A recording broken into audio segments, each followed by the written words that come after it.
시간이 되었으므로 다같이 사도신경 고백하며 하나님께 예배 앞에 나아가겠습니다. 나는 전능하신 아버지 하나님, 천지의 창조주를 믿습니다.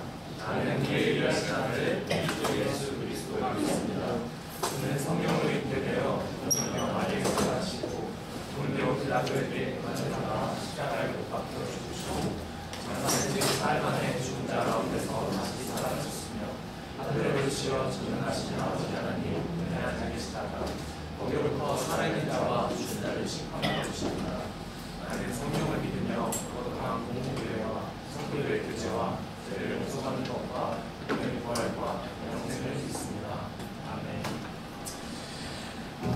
네, 한 주간 열심히 살아내셔서 이 자리 가운데 함께 하신 여러분 모두 축복하고 환영합니다. 우리 서로 잘 살아냈다는 의미로 축하해 서로에게 박수를 한번 보내드릴까요? 잘 살아냈습니다.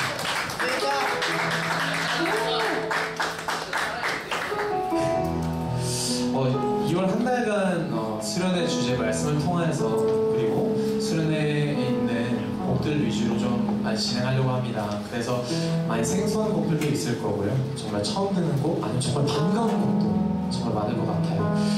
그래서 곡을 진행하는 가운데 이게 너무 어렵다라는 생각이 드시면은 마음으로 깊이 이 가사에 집중했으면 좋겠어요. 가사의 이 고백에, 이 하나하나의 고백에 집중했으면 좋겠습니다. 정말로 그렇게 되어서 우리가 차의 가사가 수련회 가운데 진실된 고백이 될 수 있도록 그렇게 주 앞에 찬양을 나가기 원합니다. 다 같이 찬양합시다.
예수님의 그 사랑에 그리고 그 은혜에 더욱더 진심을 담아 우리 감사함으로 또 나아갑시다.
넓고 크고 깊은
이번 주일 이 자리에 함께 모여 주님 앞에 찬양과 예배드리게 하심에 감사드립니다. 이 시간 영과 진리로 나아가오니 주님께서 기뻐하시는 예배가 되게 하소서. 주님, 한 주간의 삶을 돌아보며 고백합니다. 그리스도인으로 살아가면서 내 삶의 주인 되신 하나님보다 나의 뜻대로 행하고 주님의 말씀을 외면했음을 고백합니다. 또 주님께서 부어주시는 은혜가 넘침에도 감사하지 않고 불평불만이 앞섰던 모습을 회개합니다. 저희를 긍휼히 여기시고 용서하여 주시옵소서. 주님, 청년부의 사역들을 위해 기도합니다. 먼저 하나님 나라의 청년들이라는 주제로 수련회에 나아갈 때 구별된 자리에서 하나님의 은혜를 경험하고 변화와 회복의 시간이 되길 소망합니다. 수련회를 향한 기대하는 마음과 발걸음을 인도하여 주시옵소서. 또한 수련회와 비전 트립을 준비하는 과정 중에 있습니다. 이를 주관하시고 은혜 부어주시는 분은 주님 한 분이심을 고백하며 주님께서 우리의 중심 되시길 소망합니다. 모든 일정이 사람의 뜻대로 되지 않더라도 이를 이끄시는 주님만을 의지하며 지치지 않게 하옵소서. 이 시간 주님의 말씀을 듣습니다. 목사님께서 전해주시는 말씀을 들을 때에 생명과 능력으로 역사해 주시길 원합니다. 선포된 말씀이 우리의 마음과 삶에 새겨갈 수 있도록 일하여 주시옵소서. 이 모든 말씀 예수 그리스도의 이름으로 기도드립니다. 아멘.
하나님께서 우리에게 주시는 말씀은 마가복음 10장 32절부터 45절까지의 말씀입니다.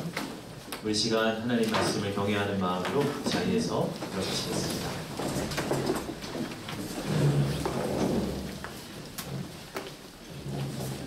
마가복음 10장 32절부터 45절까지입니다. 저와 한 절씩 교독합니다.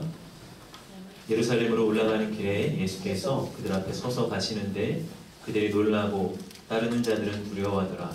이에 다시 12제자를 데리시고 자기가 당할 일을 말씀하여 이르시되 우리가 예루살렘에 올라가니 인자가 대제사장들과 서기관들에게 넘겨지매 그들이 주님으로 끌려가고 이방인들에게 넘겨주겠고 그들은 능욕하며 침뱉으며 채찍질하고 죽일 것이나 그는 3일 만에 살아나리라 하시니라. 그들의 아들 야고보와 요한이 주의 아버지 자오되 선생님이여 무엇이든지 우리가 원하는 일을 하여 주시기를 원합니다. 이르시되 너희에게 무엇을 하여 주기를 원하느냐. 여짜오되 주의 영광 중에서 우리를 하나님 주의 우편에 하나님 좌편에 앉게 하여 주옵소서. 예수께서 이르시되 너희는 너희가 구하는 것을 알지 못하는도다. 내가 마시는 잔을 너희가 마실 수 있으며 내가 받는 세례를 너희가 받을 수 있느냐. 그들이 말하되 할 수 있느냐. 예수께서 이르시되 너희는 내가 마시는 잔을 마시며 내가 받는 세례를 받으려니와. 내 좌우편에 앉는 것은 내가 줄 것이 아니라 누구를 위하여 준비되었든지 그들이 얻을 것이니라. 열 제자가 듣고 야고보와 요한에 대하여 발을 내거늘 예수께서 불러다가 이르시되 이방인의 집권자들이 그들을 임의로 주관하고 그 고관들이 그들에게 권세를 부리는 줄을 너희가 알거니와 너희 중에는 그렇지 않으시니 너희 중에 누구든지 그고자 하는 자는 너희를 섬기는 자가 되고 너희 중에 누구든지 으뜸이 되고자 하는 자는 모든 사람의 종이 되어야 하리라. 인자가 온 것은 섬김을 받으려 함이 아니라 우리가 섬기려 하고 자기 목숨을 많은 사람의 대속물로 주려 합니다. 아멘. 이것은 하나님의 말씀입니다. 기도하시겠습니다.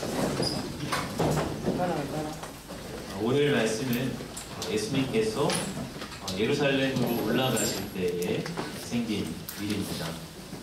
예수님은 십자가를 지시기 위해서 예루살렘으로 가시죠. 그런데 제자들 사이에서 분란이 납니다. 서로 높아지겠다고 하는 다툼 속에서 생긴 갈등이었습니다. 그런 제자들을 향해서 예수님은 제자도의 본질에 대해서 말씀을 하시죠. 여러분, 우리가 등산을 합니다. 등산을 할 때 올라가는 것이 더 힘들다고 생각할 수가 있어요. 실제로 올라갈 때 다리도 아프고 숨도 턱끝까지 차오릅니다. 그런데 등산 전문가들은 올라가는 것보다 내려오는 것이 더 힘들다고 말을 합니다. 내려올 때에 발을 헛디뎌서 다리 힘이 풀려지게 되면 더 큰 사고로 이어질 수가 있기 때문입니다. 내려올 때는 더 큰 체력과 다리 힘이 필요한 것이죠. 영적인 일에서도 마찬가지입니다. 올라감보다 내려가는데 더 큰 영성과 훈련이 필요합니다. 오늘 예수님께서는 올라감보다 내려감의 중요성을 말씀을 하고 계십니다. 오늘 먼저 32절에 말씀을 보면 예루살렘으로 올라가는 길에 예수께서 그들 앞에 서서 가시는데 그들이 놀라고 따르는 자들은 두려워하느라 이에 다시 12제자를 데리시고 자기가 당할 일을 말씀하여 이르시되 예루살렘으로 올라가는 길에 이렇게 말씀을 합니다. 예루살렘은 해발 고도 750m 지점에 자리한 높은 성읍이었습니다. 그래서 예루살렘으로 가는 것은 항상 예루살렘으로 올라간다 이렇게 표현을 하죠. 그러나 영적으로 본다면 사실 지금 예수님은 올라가시는 것이 아니라 내려가는 길이시죠. 십자가라고 하는 이 세상에서 가장 낮고 수치스러운 자리까지 주님은 내려가시는 길입니다. 이 예루살렘으로 나아가는 예수님의 태도와 제자들의 태도가 비교가 됩니다. 32절을 다시 보면 예수께서 그들 앞에 서서 가셨다 이렇게 말씀을 하고 있습니다. 본인은 뒤로 빠지고 제자들을 보고 앞장서 가라고 하시는 것이 아니라 예수님의 몸소 앞서 나아가시며 그들에게 본을 보여주고 계십니다. 그러나 제자들의 태도는 그들이 놀라고 따르는 자들은 두려워하더라 이렇게 말씀을 합니다. 예수님을 따르는 이들은 놀라고 두려워했습니다. 이 예루살렘에서 맞닥뜨리게 될 고난을 생각할 때 두려워하고 위축될 수밖에 없었던 것이죠. 그때 예수님께서 어떻게 하십니까? 32절 말씀을 보면 다시 12제자를 데리시고 자기가 당할 일을 말씀하셨다. 예수님은 다시 그들에게 십자가의 고난에 대해서 말씀하십니다. 이 마가복음 앞부분을 보면 예수님께서 이미 2차례에 걸쳐서 십자가의 순환을 예고를 하시죠. 그리고 오늘 본문에서 3번째로 또다시 당신의 십자가 고난을 말씀을 하십니다. 이렇게 반복해서 말씀을 하실까요? 제자들이 두려움 때문에 십자가를 회피하지 않도록 하시기 위함입니다. 그럼 사람은 듣고 싶은 것만 듣는 경향이 있습니다. 말씀을 들을 때에 나에게 위로가 되고 감동이 되는 말씀은 잘 들립니다. 그러나 부담이 되고 어려운 말씀은 회피하게 됩니다. 이 책 제목 중에 구멍난 복음이라는 책이 있습니다. 온전한 복음이 아니라 내가 듣고 싶지 않은 부분은 구멍이 숭숭 난 그런 구멍난 복음을 우리가 들고 있지 않느냐 하는 도전을 책은 던지고 있죠. 여러분, 실제로 오늘 제자들의 모습이 어떻죠? 예수님은 십자가에 대해서 말씀하셨습니다. 제자의 길은 십자가의 길을 따르는 것이라고 3번이나 반복해서 가르치셨습니다. 그런데 3번째 말씀하시고 나서 바로 직후에 제자들은 서로 높아지고자 화를 내고 또 갈등이 나타나게 됩니다. 예수님 말씀에 제대로 귀를 기울이지 않는 것이죠. 어쩌면 의도적으로 그 말씀을 회피한 것일 수도 있습니다. 예수님이 그렇게 말씀을 하셨지만 꼭 그런 것만은 아닐 수도 있어. 물론 그런 일이 일어날 수도 있지만 꼭 그 길만 있는 것은 아니야 하는 식으로 십자가를 적당히 회피하고 합리화했을 수도 있습니다. 그러나 주님은 그들이 오해하거나 외면하고 있는 진리들을 다시 반복해서 말씀하십니다. 그들이 십자가의 길을 똑바로 직면하여 걷게 하시기 위함이죠. 그럼 나에게도 회피하고 싶은 메시지가 있을 수 있습니다. 희생이나 섬김, 고난이나 낮아짐, 제자의 삶과 같은 주제들은 부담스럽습니다. 그래서 내가 가진 복음에도 그런 부분들은 구멍이 숭숭 나 있을 수가 있습니다. 그러나 내가 피하고 싶은 그 주제가 사실 주님이 진짜 나에게 하시고 싶은 말씀일 수가 있습니다. 주님은 계속 반복해서 말씀을 하시죠. 내가 회피하거나 제대로 보지 않는 것들을 계속 내게 직면시키시기 위함입니다. 사실 그것이 내가 진정으로 붙들어야 하는 주제이기 때문에 그렇죠. 여러분, 지금 내가 회피하고 있는 주제는 무엇입니까? 지금 내가 들고 있는 이 복음의 구멍난 부분은 무엇입니까? 여러분, 오늘 주님은 우리에게 제자의 삶이 어떠한지, 참된 제자도에 대해서 우리에게 말씀을 하십니다. 내가 진정으로 바라봐야 할 이 제자의 삶은 어떠한 것일까? 오늘 본문을 한번 살펴보면서 세 가지 주제를 통해서 함께 나누어 보고 싶은데요. 첫 번째는 무엇이냐면 높아짐이 아니라 낮아짐이라고 하는 것이에요. 오늘 35절의 말씀을 제가 읽어보면, 세베대의 아들 야고보와 요한이 주께 나와 여짜오되 선생님이여 무엇이든지 우리가 구하는 바를 우리에게 하여 주시기를 원하옵나이다. 이 야고보와 요한은 예수님의 12제자 중에서도 예수님의 최측근이었습니다. 예수님께서 항상 어딘가 중요한 자리에 가실 때마다 베드로, 야고보, 요한을 꼭 대동을 하셨죠. 그러다 보니까 이 야고보와 요한은 자기들이 제자 그룹 중에서도 어떤 특별한 위치에 있다고 하는 그런 우월감을 가졌던 것 같습니다. 이 야고보와 요한이 예수님께 가서 무엇이든지 우리가 구하는 바를 우리에게 주시기를 원합니다 하고 요청을 하죠. 그때 예수님께서 이들의 속마음을 이미 아심에도 불구하고 진즉 모르는 채 하시며 그들에게 물으세요. 너에게 뭘 하여 주길 원하느냐? 너가 너희 안에 정말 바라는 것이 뭐냐? 그렇게 물으시죠. 그때 야고보와 요한은 자기들의 속마음을 털어놓습니다. 37절을 보면 여짜오되 주의 영광 중에서 우리를 하나는 주의 우편에 하나는 좌편에 앉게 하여 주옵소서, 이렇게 말을 합니다. 이 야고보와 요한은 예수님께서 예루살렘에 가시면 정권을 잡으실 거라고 생각을 했습니다. 이 대통령의 최측근들은 나중에 대통령이 되고 나면 장관 자리를 하나씩 받는다고 하죠. 그런 것처럼 이 야고보와 요한도 예수님이 정권을 잡으실 때 우리 중 하나는 주님의 오른편, 하나는 왼편, 장관 자리 하나 약속해 주십시오. 그렇게 이야기를 하고 있는 것이죠. 그들은 예수님을 따르는 길은 세상에서 출세하고 성공하는 길이라고 생각을 했던 것입니다. 그럴 때 38절 예수께서 이르시되 너희는 너희가 구하는 것을 알지 못하는도다. 내가 마시는 잔을 너희가 마실 수 있으며 내가 받는 세례를 너희가 받을 수 있느냐. 너희는 너희가 구하는 것을 알지 못하는도다. 그들이 제자도의 본질을 완전히 오해하고 있다고 말씀을 하십니다. 그러면서 내가 마시는 잔을 너희가 마실 수 있느냐. 여기서 내가 마시는 잔이라고 하는 것은 예수님이 마시게 될 하나님의 진노의 잔, 즉 십자가를 의미합니다. 내가 받는 세례라고 하는 것도 예수님이 죽게 되심을 의미를 하죠. 여러분, 예수님은 당신의 고난과 십자가에 주목을 하도록 하십니다. 야고보와 요한은 어떠했습니까? 주의 영광 중에 이렇게 말을 하고 있어요. 그들이 주목한 것은 주님의 영광이었습니다. 그런데 예수님은 그들에게 십자가를 주목하도록 하십니다. 십자가 없이는 부활이 없는 것이죠. 고난이 없이는 영광도 없는 것이죠. 그런데 그들은 십자가를 건너뛰고서 그저 주의 영광만을 바라보고 있었던 그런 제자들을 향해서 그 영광에 이르는 과정 속에 있는 십자가를 주목하도록 하십니다. 그럼 그렇다면 그 십자가의 길은 무엇입니까?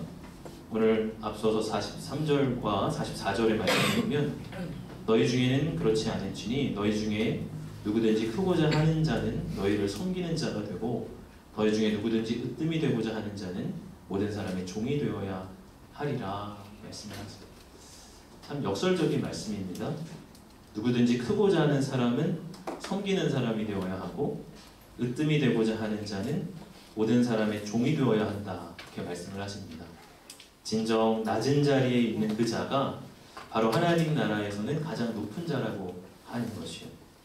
십자가의 길은 바로 낮은 곳으로 가는 것이죠. 여러분 때로 우리도 야고보와 요한처럼 무엇이든지 우리가 구하는 바를 우리에게 하여 주시기를 원합니다. 그렇게 바랄 수도 있어요. 주님이 정말 내 소원 이루어 주셨으면 좋겠다 하는 마음이죠. 그 속에서 나의 어떤 성공과 성취를 강구할 수도 있습니다. 하나님을 열심히 잘 섬기고 믿으면 세상에서 영향력을 갖고 인정받는 자가 되리라고 믿을 수 있습니다. 심지어 교회 안에서도 이렇게 높아지고자 하는 마음이 작동할 수가 있습니다. 내가 하는 어떤 헌신이나 섬김을 통해 인정받고자 하는 마음이 작동될 수 있어요. 혹은 내가 저 사람보다 성경도 많이 알고 기도도 더 많이 하니까 내가 더 성숙했다고 하는 우월한 마음이 올라올 수도 있습니다. 이렇게 높아지고자 하는 마음 속에서 공동체가 깨어지고 서로에 대한 상처가 나타납니다. 그러나 진정한 제자의 길은 높아지고자 함이 아니라 낮아지고자 하는 마음에 있는 것이죠. 우리가 예수님의 모습을 기억합니다. 이 요한복음 13장을 보면 예수님의 세족시 장면이 나타납니다. 예수님께서 제자들의 발을 씻겨주시죠. 예수님은 대야에 물을 받으십니다. 그리고 겉옷을 벗고 수건을 허리에 두르십니다. 그리고 제자들의 발을 한 명 한 명 씻겨주십니다. 당시 발을 씻겨준다는 것은 집안에서도 가장 낮은 하인이 하는 일이었어요. 오늘날로 따지면 사장님하고 함께 회식을 하는데 사장님이 물 떠오고 사장님이 수저를 세팅하고 있는 그런 장면인 것이죠. 말이 안 되는 그러한 모습입니다. 이렇게 예수님의 이 발을 씻어주시는 모습을 이 5세기의 성직자였던 이 알렉산드리아의 테오피로스라고 하는 사람 이렇게 묘사를 합니다. 빛을 겉옷처럼 두르시는 분께서 수건을 두르십니다.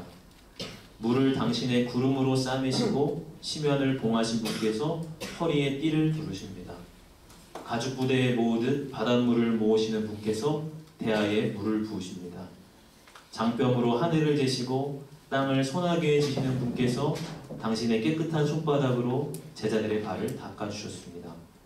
하늘과 땅 위와 땅 아래에 있는 자들이 다 무릎을 꿇는 분께서 수행하는 종들에게 고개를 숙이셨습니다. 만유의 주가 되시는 주님께서 제자들의 발을 씻기기 위해 몸소 허리를 굽히셨다고 한다면 하물며 우리의 모습은 어떠해야겠느냐는 것이죠. 제자된 우리의 모습은 서로 높아지고자 하는 모습이 아니라 낮아지고자 하는 모습 가운데 있다고 하는 것입니다. 이 스위스의 종교개혁자인 치빙글린이라고 하는 사람이 어느 날 이 스위스의 산 위를 걷고 있었습니다. 이 좁은 산길에서 두 마리 염소를 보게 됐어요. 한 마리는 위로 올라가려고 하고 또 한 마리는 아래로 이렇게 내려가려 했습니다. 워낙 좁은 길이라서 이 염소 두 마리가 오도 가도 못하고 팽팽하게 이렇게 맞서 있는 것. 그런데 잠시 후에 굉장히 인상적인 일이 펼쳐집니다. 그 순간에 올라가려던 염소가 길가에서 이렇게 엎드립니다. 그러자 위에서 내려오던 염소가 이 엎드린 염소를 밟고서 먼저 내려갑니다. 그러고 나서 엎드렸던 염소가 일어나서 올라갑니다. 치빙글린은 그 장면을 보면서 하나님과 사람 앞에서 넙죽 엎드리는 사람이 은총으로 올라간다는 깨달음을 얻었다라고 고백을 합니다. 여러분, 나는 올라가려는 자입니까? 내려가려는 자입니까? 나는 높아지고자 하는 자입니까? 낮아지고자 하는 자입니까? 예수님께서 우리에게 오셔서 내가 너에게 무엇을 하여 주기를 원하느냐 라고 물어보실 때 여러분, 우리는 어떠한 고백을 하고 싶으세요? 내 마음에는 주를 향한 어떠한 기도 제목이 있습니다. 세상에서 더 높아지고 성공하고 성취하고자 하는 마음, 그러한 마음이 아니라 우리 안에 낮아지고 겸손한 마음이 있기를 원합니다. 그럴 때 주님이 우리를 세우시고 높이신다고 하는 거죠. 두 번째, 이 제자의 삶을 볼 때 또 하나의 주제는 강함이 아니라 약함이다라고 하는 거죠. 여러분, 오늘 41절의 말씀을 보겠습니다. 열 제자가 듣고 야고보와 요한에 대하여 화를 내거늘. 열 제자가 듣다가 야고보와 요한에 대해서 화를 냈습니다. 그들이 화를 냈다고 하는 것은 그들 안에도 같은 마음이 있었다고 하는 것이죠. 그들에게도 야망이 있었고 또 야고보와 요한에 대한 경쟁심과 질투심이 작동을 하니까 화가 나는 거예요. 이런 경쟁심과 질투심이 공동체의 분열을 가져오게 됩니다. 그때 예수님께서 분열하고 있는 제자들을 부르시면서 말씀을 하세요. 42절을 보면 예수께서 불러다가 이르시되 이방인의 집권자들이 그들을 임의로 주관하고 그 고관들이 그들에게 권세를 부리는 줄을 너희가 알거니와. 예수님께서 권력의 문제를 이야기를 하십니다. 세상은 권력을 가진 자가 약한 자들을 주관하고 통치하죠. 힘으로 정복하는 것이 세상의 방식입니다. 그러나 예수님은 43절에 너희 중에는 그렇지 않을지니 라고 말씀을 하십니다. 이것은 세상적인 강함이 아니라 십자가의 약함을 붙들라고 하시는 말씀이에요. 여러분, 어쩌면 이 나머지 제자들이 화를 내는 이 시점에서 이런 세상적인 강함이 작동했을 수 있습니다. 이 나머지 제자 중에는 베드로도 있었죠. 예수님의 수제자였던 베드로의 성미를 한번 미루어 볼 때 이 상황에서 힘으로 자기가 주관하려고 했을 수도 있습니다. 불같이 화를 내면서 지금 무슨 소리 하냐, 어떻게 그렇게 철이 없냐, 아직도 주님의 마음을 모르겠냐, 도대체 지금까지 뭘 배웠냐 하면서 막 쏘아 붙였을지도 몰라요. 주관하고자 하는 그러한 마음이죠. 그런 마음을 지금 주님이 간파하신 것입니다. 주관한다고 하는 것은 다른 사람을 내 힘으로 좌지우지하려고 하는 성향을 이야기하는 것이죠. 여러분, 믿음의 공동체 안에서도 이런 서로 주관하고 권세를 부리는 일들이 나타날 수 있습니다. 때로 누군가의 모습이 눈에 거슬리고 기준에 맞지 않을 때 우리가 그것을 주관하는 방식으로 바로잡으려고 할 수 있습니다. 너는 틀렸어. 그건 죄야. 그게 아니라 이렇게 해야 돼. 소위 군기반장이라 그러죠. 강하게 막 이야기를 하고 힘으로 막 바로잡으려고 하는 그런 이들이 나타날 수 있어요. 그러나 그것은 이방 집권자들의 방식, 곧 세상의 방식이라고 주님은 말씀하세요. 그것은 주님의 방식은 아니라고 하는 것이죠. 여러분, 예수님은 야고보와 요한에게 화를 내지 않으십니다. 너희 무슨 답답한 소리를 하고 있나? 예수님께서 그들을 이렇게 쥐어박지 않으세요. 39절을 보면 그들이 할 수 있나이다 이렇게 답을 하죠. 할 수 있긴 뭘 할 수 있습니까? 십자가 앞에서 그들이 금세 도망을 가고 다 꽁무니를 해요. 예수님은 그들의 그런 모습을 다 아세요. 그런데도 예수님께서 할 수 있긴 뭘 할 수 있어? 하면서 그들을 꾸중하시고 혼내시는 것이 아니라, 그래, 너희는 내가 마시는 잔을 마시고 내가 받는 세례를 받을 것이다. 예수님 당장 그들의 현주소가 아니라 그들의 먼 미래에 있을 그날을 소망으로 바라보시면서 그들을 인정해 주시고 세워 주시는 것이죠. 이것이 바로 예수님의 방식인 것입니다. 예수님은 뭔가 잘못 깨닫고 길을 잘못 가는 제자들에게 분통을 터뜨리거나 이방의 집권자의 모습으로 그들을 주관하려고 하지 않으시고 몸소 그들 앞에 온유함으로 그들을 가르치셨습니다. 이러한 주님의 마음을 깨달았는지 이 베드로는 후에 뭐라고 고백을 하냐면요, 베드로전서 5장 3절을 보면 우리 한번 같이 읽어봅시다.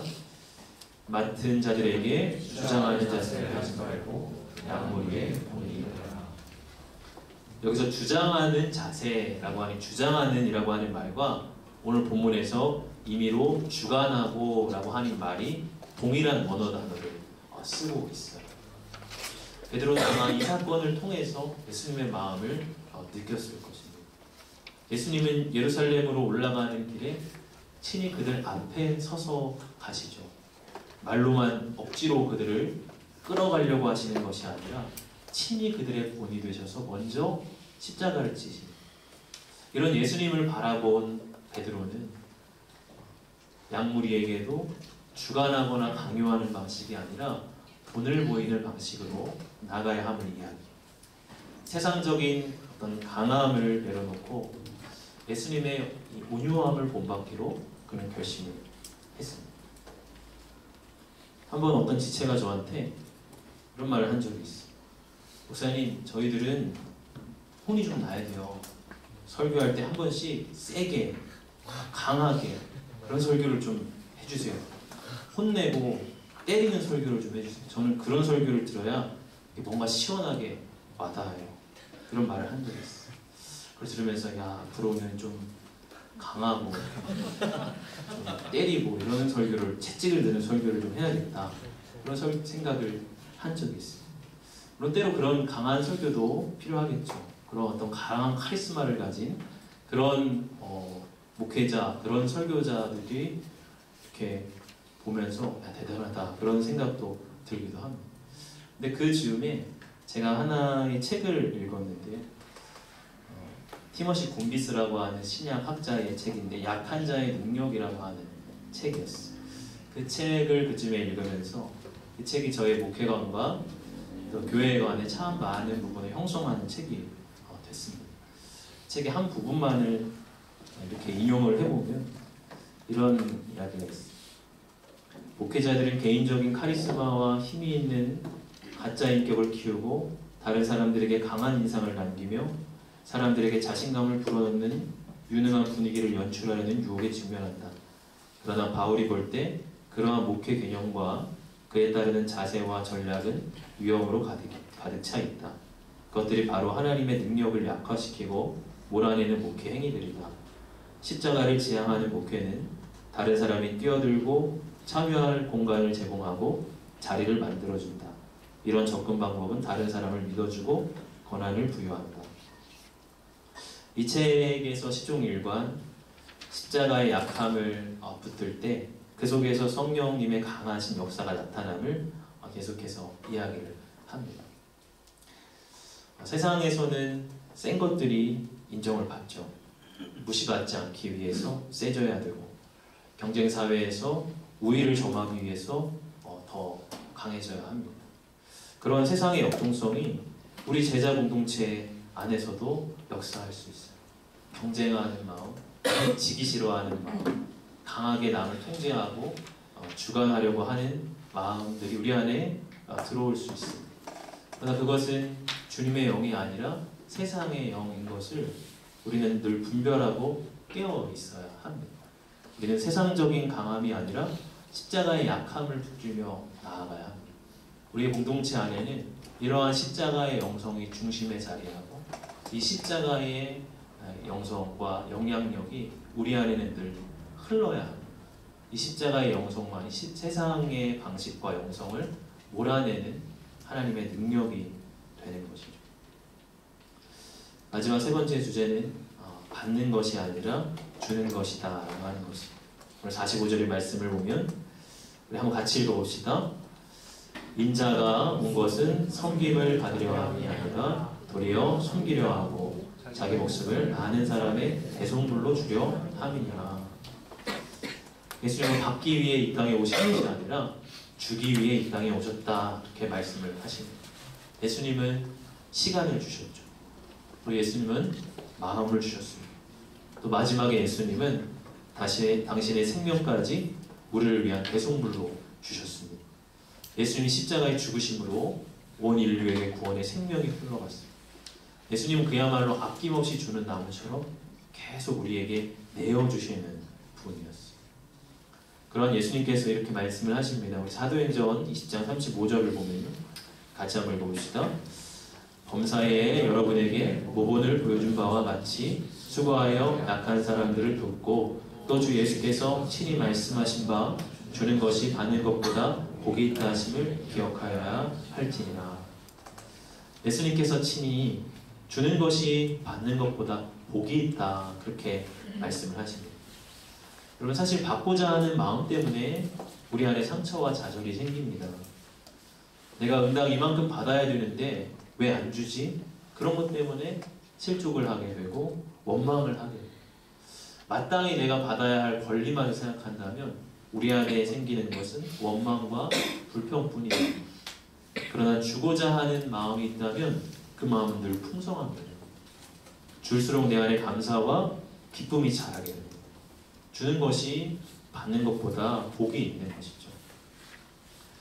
여호수아 19장을 보면요, 이 여호수아가 이스라엘 12지파에게 가나안 땅을 분배하는 이야기가 나옵니다. 그 지파의 크기와 어떤 형편을 따라서 여러 지역과 성읍을 제비 뽑아 분배를 하죠. 이 12지파 중에서 가장 큰 지파는 유다 지파였어요. 자연히 유다 지파가 가장 많은 그 땅을 분배받게 됩니다. 그런데 이 땅 분배 과정 속에 참 은혜로운 이야기가 하나가 나타납니다. 이 여호수아 19장 9절을 보면요, 제가 읽어보면 시므온 자손의 기업은 유다 자손의 기업 중에서 취하였으니 이는 유다 자손의 분깃이 자기들에게 너무 많으므로 시므온 자손이 자기의 기업을 그들의 기업 중에서 받음이었더라. 사실 땅을 준다는 것은 쉽지가 않죠. 아무리 많은 땅을 받았어도 인간은 늘 부족하다고 여기게 마련입니다. 그러나 유다 지파는 자기들의 분깃을 떼어서 시므온 지파에게 나누어줍니다. 그것이 자기들에게 많다고 느꼈기 때문이죠. 그리고 우리 중 유다 지파처럼 그렇게 부동산을 많이 소유하고 있는 사람은 없을 거예요. 그러나 하나님이 우리 각자에게 주신 은혜와 복이 있습니다. 그것은 나만 소유하고 누리라고 하심이 아니라 나누며 살라고 하시네요. 어떤 지체는 이렇게 저한테 말을 합니다. 저는 쓰려고 돈을 법니다. 그런 이야기를. 근데 그 쓴다고 하는 것이 자기를 위해서 쓰는 게 아니라 다른 지체들을 위해서 쓰는 걸 이야기해요. 그 지체를 보면 지갑에서 참 카드가 잘 나와요. 카페에서 보면 항상 이렇게 그 지체의 카드가 막 돌아다녀요. 이제 제가 이렇게 저한테 이야기를 하더라고요. 저는 이것 때문에 돈을 버는 것 같아요. 이렇게 쓸 수 있는 돈이 있다는 게 행복해요. 그렇게 고백을 합니다. 주는 것이 받는 것보다 행복한 것이죠. 한 번은 리트릿을 갔는데 또 다른 어떤 지체가 고기도 제대로 안 먹고 막 주방에서 뭔가를 막 열심히 만들고 있는 거예요. 뭘 하나 봤더니 팽이버섯을 가지고 막 나름 요리를 만들어서 만들어서 이렇게 먹으라고 가지고 나오는 거예요. 저는 이제 맛있게 그걸 먹었습니다.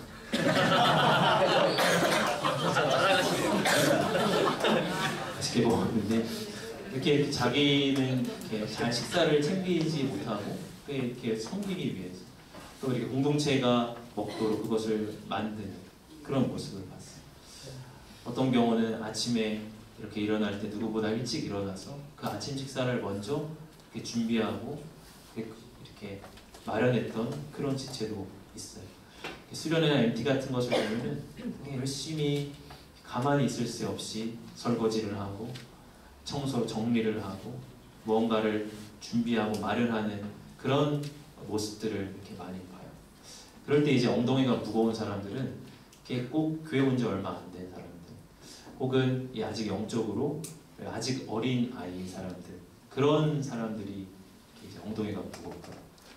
사실은 연차가 오래될수록 더 섬기는 곳은 이 세상에서 딱 두 군데입니다. 가정과 교회밖에 없습니다. 가정 어린아이일수록 아무것도 안 하죠. 맞아. 여러분 세상에서 회사나 이런 직장에서는 연차가 높으면 아무것도 안 해요. 가장 신인 사원들이 모든 것을 다 하는 거죠. 그러나 가정과 교회만이 더 성숙한 자, 그 연차가 된 자, 그러한 자가 더 섬기는 것이. 왜냐하면 그러한 자는 하나님께 받은 것이 더 많기 때문입니다. 하나님의 은혜를 더 크게 느끼고 알기 때문입니다. 그러하게 더 그것을 내어주고 섬기는 자가 되는 것이. 누가 하나만 섬기는 자 따로 있고 섬김을 받는 자 따로 있는 것이 아니라 우리가 영적으로 성숙해 갈수록 섬김을 받는 것보다 주는 것을 더 기뻐하는 자가 된다고 하는 거죠. 여러분, 나는 주고자 하는 사람입니까? 받고자 하는 사람입니까? 바라기는 우리 제자 공동체 안에서는 받는 것보다 주는 것을 더 기뻐하는 저희들이 되기를 원합니다. 그 말씀을 정리합니다. 결국 제자의 삶을 한마디로 정리한다면 십자가의 영성이라고 할 수 있을 것 같습니다. 우리 공동체 안에서 십자가의 영성이 늘 흐르기를 원합니다. 높아짐이 아니라 낮아짐, 서로에 대한 강함이 아니라 십자가의 온유함이, 또 받고자 함이 아니라 나눔이 우리 공동체 안에 더 풍성하게 나타나고 역사할 수 있기를 원합니다. 이 시간 함께 찬양합시다.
주님께서 제자의 삶이 어떠한가, 제자도의 본질에 대해서 말씀하십니다.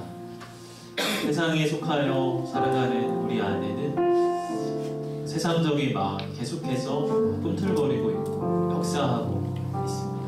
그래서 주님을 따르는 길마저도 우리의 세상적인 방식으로 그것을 바꾸어 버릴 때가 참 많은 것 같습니다. 그런 우리에게 주님은 십자가에 대해서 말씀하시고 그 십자가의 섬김과 희생에 대해서 말씀하십니다. 우리가 그 길을 걸어갈 때 때로 억울하고 때로 손해보는 것 같고 참 어리석고 바보같이 사는 것 같이 그렇게 느껴질 때가 오죠. 또 지친다, 참 힘들다 하는 그러한 생각도 때로 들게 됩니다. 그런데 여러분, 주님은 십자가 후에 영광, 십자가 후에 다시 살아나시는 부활을 또한 말씀하셨습니다. 우리가 십자가를 붙들 때 우리의 삶에 부활의 영광과 능력 또한 주어지게 될 것입니다. 우리는 그러한 소망을 바라며 십자가의 길을 걸어가는 것이죠. 우리 시간 함께 같이 기도할 때에 주님, 내가 진정한 주님의 제자가 되기를 원합니다. 주님의 길을 끝까지 따르는 자 되기를 원합니다. 내가 원하고 평탄한 길까지만 따르다가 험난한 고갯길 나올 때 돌아서는 그러한 사람이 아니라 주님을 끝까지 따라가고 십자가의 자리까지, 주님 고난과 죽음의 자리까지도 주님을 따라 쫓아가는 제자의 인생이 되기를 원합니다. 우리 그렇게 한번 같이 주님을 한번 부르시고 기도하도록 하겠습니다.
우리를 하나 되게 하여 주시옵소서. 세상적인 마음들을 우리 안에 제하여 주시옵소서.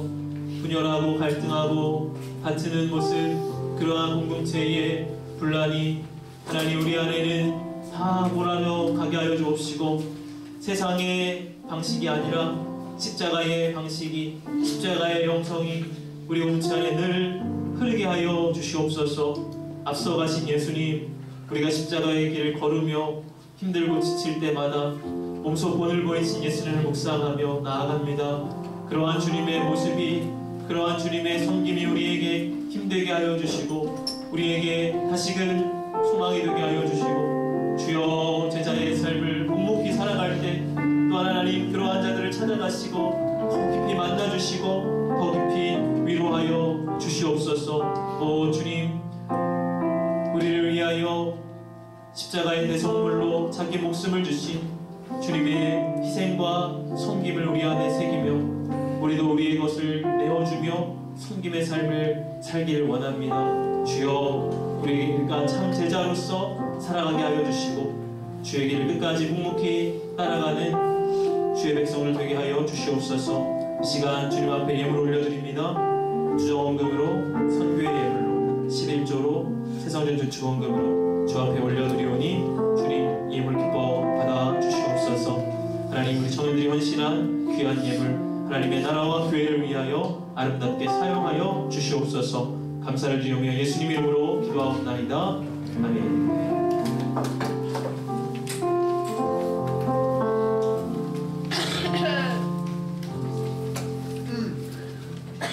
오늘 말씀처럼 저희가 섬김으로 저희 삶에서 적용할 수 있는 청년부가 되기를 소망합니다. 2024년 2월 캠페인 성령의 열매를 맺는 청년부라는 주제로 저희 이번 수련회 주제와 동일합니다. 그래서 저희 수련회 주제 말씀이 이제 2월 한 달간 수련회에 대한 마음을 하나로 모으는 청년부가 되기를 소망합니다. 다음으로 2월 청년부 본당 연합예배 안내를 먼저 드리려고 합니다. 저희 이제 지난주에도 본당 연합예배를 했는데요. 저희가 다음 주랑 다다음 주까지 이제 본당 연합예배로 진행이 될 예정입니다. 그래서 오후 1시 40분에 본당 3층에서 진행이 될 예정이고요. 소그룹에 대해서 조금 안내를 드릴 건데, 소그룹이 다음 주 같은 경우는 기존에 하시던 대로 따로 소그룹별로 이렇게 진행이 되고요. 2월 18일 같은 경우는 저희 비전 트립으로 이제 청년분들이 많이 빠지셔서 연합 소그룹으로 진행이 될 예정입니다. 그리고 헌금은 이제 온라인 헌금만 받고요. 저희 다음 주와 다다음 주 2주 연속으로 리더 모임이 없을 예정입니다. 이건 알고 계시면 좋을 것 같고요. 좋아하시죠?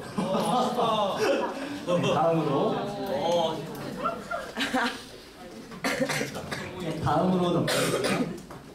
네, 2024년 청년부 동계 수련회가 이제 나왔습니다. 저희 오늘 지금 간지 보시면은 동계 수련회 참석자 2차 조사가 진행이 될 예정이거든요. 그래서 지금 임원분들은 볼펜을 혹시 좀 나눠주셔서 체크를 부탁드려도 돼요. 그래서 이번 수련회에 대해서 참가비는 풀 참하시는 분들은 5만원, 그리고 부분 참하시는 분들은 3만원. 그래서 이 부분 부분 참에 대해서 조금 헷갈리실 수 있어서 간략하게 설명을 드릴 건데요. 첫 번째 예시로 목요일 본대에 참석을 하신 다음에 저녁에 귀가하신다. 그러면은 부분 참으로 이제 참석이 되고요. 목요일 저녁에 들어오셔서 만약에 금요일 저녁에 나간다. 이러면 풀참입니다. 네, 그 부분을 인지를 해주시면 감사하겠습니다. 작성을 해주실 때 부분 참석에 만약에 체크를 하시면은 언제 정확히 시간이 나가는지를 작성을 해주셔야 저희가 차량 운행에 도움이 많이 됩니다.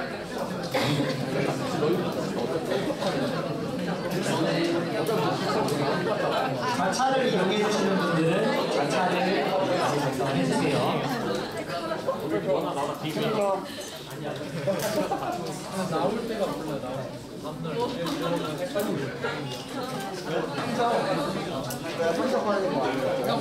다 있어? 아니면은 잠깐 있다가? 오늘 광고가 좀 많습니다. 그래서 조금 광고 시간이 길어질 수 있어요. 그리고 다들 좀 이해해 주시면 좋겠습니다.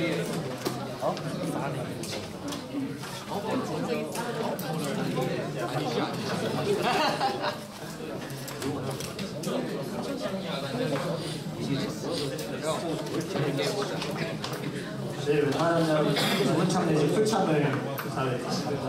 맞아요, 진짜 은관이가 풀참이에요. 저도 풀참입니다.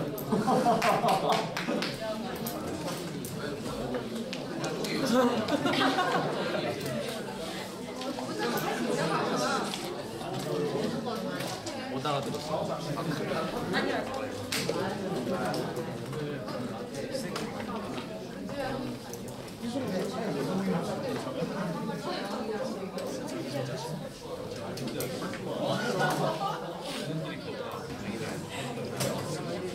이제 많이 작성이 된 것 같은데 이 작성된 부분은 리더분들이 취합을 하셔서 일단 리더 모임 때 저희 임원에게 제출을 해주시면 감사하겠습니다. 네, 다음 광고로 넘어가겠습니다. 네, 저희 청년부 이제 수련회를 위해서 특별 기도회가 진행될 예정입니다. 저희 특별 기도회 같은 경우는 2월 13일, 그러니까 설 연휴가 끝난 다음부터 27일까지 진행이 될 예정이고요. 평소에 새벽 기도를 진행했었던 것과 달리 이제 저녁 기도회로 모두 참석이 할 수 있게끔 참석을 더 많이 하실 수 있겠죠? 그래서 교육관 2층에서 진행이 될 예정이고요. 수요일은 단일 중보기도회 저녁 9시로 대체가 될 거고 금요일은 김효철과 8시 반으로 대체될 예정입니다. 네, 다음 광고 부탁드립니다. 그리고 이 기간 안에 저희 청년부 금요철야 특송이 있습니다. 2월 16일 날 저녁 7시 50분에 그 교육관 2층에서 연습이 진행될 예정이니 모두 참석을 해주시면 감사하겠습니다. 그리고 6번째로 청년부 비전 트립 시간 후원자에 대해서 광고를 드릴 건데 권나혜 자매님이 와주셔서 광고 진행해 주시겠습니다.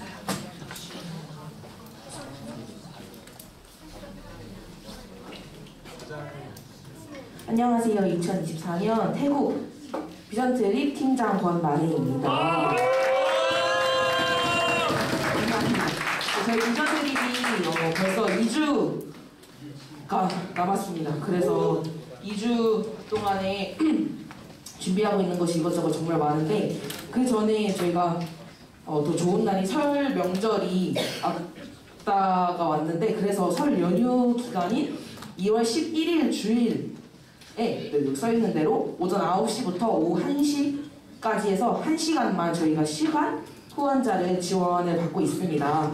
그래서 저희 수익사업 하는 자리에서 함께 섬겨주시는 역할인데요. 어렵지 않고 저희가 이것저것 파는 수익사업이 있는데 옆에서 함께 서주시고 팔아주시고 하실 분들을 구하고 있습니다. 제가 이 광고를 준비하다가 생각난 게 있는데 지지난주 목사님 설교 가운데에서요 우리와 동역하시는 하나님에 대해서 말씀을 해주신 게 조금 기억에 남았어요. 그 말씀 가운데서 하나님 나라를 세워가기 위해서 내가 드릴 수 있는 아주 작은 헌신 또 그 작은 오병이어를 내어 드릴 때 하나님께서 그것 또한 그 작은 것 또한 기쁘시게 받으신다라고 목사님 말씀을 해주셨어요. 그래서 내가 돈은 후원하지 못하지만 그 돈을 후원하지 못함에 찔림을 가지기보다는 내가 기도로 또 이렇게 시간 후원자로 같이 저희와 함께 해주실 분을 찾고 있으니까요. 조건은 없습니다. 조건 따로 정해진 것은 없고요. 저희를 보내는 선교사로 함께 하고 싶다라는 분들은 모든 분들 저에게 연락 주시면 감사하겠습니다. 그리고 이 문이 써있는 이재민 형제의 번호로 연락 주셔도 되고 저에게 말씀해 주셔도 되니까요. 그렇게 저희와 함께하는 보내는 선교사를 찾도록 하겠습니다. 감사합니다. 저도 다음 주에 참석할 예정이니 모두 같이 함께 참석하시면 감사하겠습니다. 그리고 다음 주제로 2024년도 1학기 장학생이 오늘까지 마감입니다. 그래서 다음 학기에 대학을 다니실 예정자이신 분들은 오늘까지 제출해 주시면 되고요. 신청 방법은 사무실에서 신청서를 작성 후 저희 목사님께 제출해 주시면 신청을 할 수 있습니다. 그래서 새내기 분들도 신청을 하실 수 있으니 이 부분 꼭 챙기시면 좋을 것 같습니다. 네. 다음으로 2월 생명예산 구매가 이제 나왔습니다. 그 뒤쪽에서 구매해 주실 분들은 구매해 주시면 되고요. 올해부터 24년부터 지원 변경이 지원 대상이 변경되었습니다. 그래서 기존에는 임원 리더 팀장분들이 이제 생명예산 지원이 나갔는데요. 이 부분이 이제 리더 헬퍼로 변경이 되었습니다. 그래서 리더 헬퍼분들 중에 아직 생명예산을 받지 못하신 분들은 뒤쪽에 임원 쪽에 가서 받아주시면 감사하겠습니다. 다음으로 소그룹 회계 제도 시행에 대해서 이제 말씀을 드릴 건데요. 목사님께서 나와주셔서 설명을 해주시겠습니다. 돈 얘기라서 저한테 하라고. 네. 그 소그룹이 이제 운영되는 데 있어서 늘 사실은 재정이 들어갑니다. 저희가 특별히 카페에서 이렇게 운영을 하기 때문에 기본적으로 음료 값이 들어가고 뭐 디저트라도 하나 시키려고 하면은 개인당 아마 한 좋게 4,000~5,000원, 5,000원 정도가 매주 사실은 들어가는 상황이에요. 그것을 이제까지 여러 소그룹이 자율적으로 또 자원하는 마음으로 섬김으로 잘 운영이 되어 왔습니다. 보통 근데 그 섬김에 있어서 리더들이 많이 부담을 가지고 이렇게 이제 행하는 방식인데, 리더들에게 소그룹 활동비로 지원이 이제 분기에 한 번씩 나가지만 사실 그걸로는 3개월 그 소그룹을 매주 운영하는 데 있어서 재정적으로는 턱없이 부족합니다. 그래서 그것을 누군가 혹은 대부분 리더가 그 부담을 많이 지고 가야 되는, 또 이제까지 그렇게 아름답게 섬겨와 주셨는데, 그보다는 앞으로 우리가 조금 더 안정적인 방식으로 소그룹 운영을 바꿔가야 되지 않을까 하는 생각을 그렇게 했습니다. 결국 그것은 교회에서 나오는 재정으로는 결국 충당이 어렵다고 판단이 되고요. 소그룹 원들이 이렇게 한 달에 한 번씩 소그룹 회비 제도를 시행을 하게 됩니다. 그래서 한 달 회비는 10,000원으로 책정을 하고 매월 첫째 주에 각 소그룹별로 그 소그룹 안에서 뭐 회계를 세우시든지 나름의 방법을 가지고 계좌를 개설을 하시면 거기서 투명하게 그 회비를 내시고 운용을 하는 방식으로 그렇게 좀 가면 어떨까 하는 생각을 합니다. 이렇게 회비가 한 달에 이제 10,000원이라고 한다면 4주 혹은 5주이니까 한 주당 한 개인 카페 음료비를 한 2,500원 정도 그렇게 부담을 하게 되는데요. 아마 이렇게 운영하다 보면은 조금 회비가 생기고 또 후원하는 사람도 생기고 그러다 보면은 소그룹이 조금 더 활동할 수 있는 여지들도 그렇게 커지리라고 생각을 하고, 소그룹 안에 여러 가지 좀 더 다채로운 그런 것들도 할 수 있으리라고 생각을 합니다. 그래서 조금 사실은 돈 문제고 부담스러울 수도 있을 것 같아요. 그러나 이제 꼭 해결해야 되는 문제였기 때문에 이렇게 여러분들한테 제안을 드립니다. 그러니까 없어도 되는 거라면 사실 이런 걸로 부담을 드리지는 않을 텐데, 우리가 소그룹을 해나가는 데 있어서 꼭 해결돼야 되는 부분이기 때문에 이렇게 했고요. 회비도 그냥 어떤 이렇게 차별을, 직장인이나 학생 차별을 두지 않고 월 10,000원 정도로 그렇게 일괄 책정을 했으니까 자원하는 마음으로 좀 다 함께 해주시면 감사하겠고요. 실제 시행이 되는 것은 3월부터 시행을 하겠습니다. 3월 첫 주일에 소그룹 활동비 납부하는 그 시간을 가질 테니까 기억해 주시고, 부담이라 생각하지 마시고 소그룹 안에서 조금 더 교제와 그런 나눔이 이루어지기 위한 섬김이다, 주님께 드리는 또 헌신이다, 그런 좋은 마음을 가지고서 함께 동참해 주시면 감사하겠습니다. 문의사항이나 기타 질문들이 있다면 리더들을 통해서 제가 경청을 하도록 하겠습니다. 리더들에게 문의를 해주시고, 추후에 여러 회비 운영이나 그런 방식에 있어서 조금 더 리더십들과 논의하면서 더 잘 좋은 방향으로 배워질 수 있도록 좀 논의를 하고 진행을 하도록 하겠습니다. 감사합니다. 네, 마지막 광고로 이제 저희 중보기도 기도 요청을 이제 받습니다. QR코드 지금 앞에 보이시는데 다들 핸드폰 드셔서 QR 한번 찍어주시고, 네, 핸드폰을 많이 안 드시네요. 다들 핸드폰을 들어서 QR을 찍어주세요. QR을 찍어주셔서 이제 각자의 기도 제목을 분기에 한 번씩 저희가 받고 있습니다. 그래서 이 기도 제목 같은 경우는 중보기도니 팀장님과 목사님만 서로 공유가 되는 사안이다 보니까 이 부분들 너무 막 부담 갖지 않으셔도 괜찮을 것 같고요. 3, 4개월 정도 이제 저희가 한 번씩 받으니까 저희 기도 제목이 있으신 분들은 이 QR코드를 통해서 작성을 해주시면 감사하겠습니다. 추가로 다니엘 중보기도회는 매주 수요일 오후 9시에 교육관 2층에서 진행이 되고 있으니 이 부분도 저희 기도회 제목이 있으신 분들은 평일에 같이 함께 해주시면 감사하겠습니다. 혹시 축복 진행해도 괜찮을까요? 축복 하겠습니다. 네, 오늘은 서로서로 축복하는 것으로 하겠습니다. 오늘 축복 대상은 없고 우리가 오늘도 들은 말씀 주님께서 들려주신 그 참된 제자도와 제자의 본질을 기억하기를 원합니다. 높아짐이 아니라 낮아짐이고 강함이 아니라 약함이고 그리고 받는 것이 아니라 주는 것입니다. 이러한 제자도를 우리가 기억하면서 이러한 모습으로 우리가 살아가기를 소망하고 또 다짐하고 서로에게 격려하는 마음으로 우리 주위를 둘러보면서 함께 서로를 향해 축복하도록 하겠습니다. 하나, 둘, 셋, 넷. 사랑의 예수님 우리의 발을 씻기시네. 우리도 영손이 서로의 발을 씻기네. 너를 사랑해. 주가 우리 사랑하신 같이 너를 사랑하길 원하네. 예수님처럼 너를 사랑해. 너를 사랑해. 주가 우리 사랑하신 같이 너를 사랑하기를 원하네. 예수님처럼.